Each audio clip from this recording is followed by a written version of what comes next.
இது வரைக்கும் ஃபோனட்டிக்ஸ்னா லாட்டினோ இல்லை கிரீக்கையோ பயன்படுத்தி தான் கற்றுக்குவாங்க. முதல் முறையாக தமிழ் எழுத்துக்களை ஃபோனட்டிக்ஸாக பயன்படுத்தி டாய்ச் அவுஸ்பிராக கற்றுக்கலாம் வாங்க.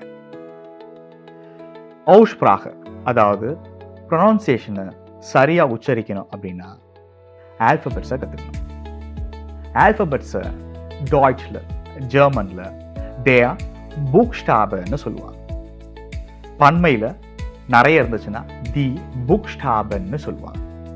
தமிழில் எப்படி எழுத்துக்கள்லாம் ஆள ஆரம்பிக்குதோ அதே மாதிரி டாய்ச்லையும் ஆள தான் ஆரம்பிக்கும்.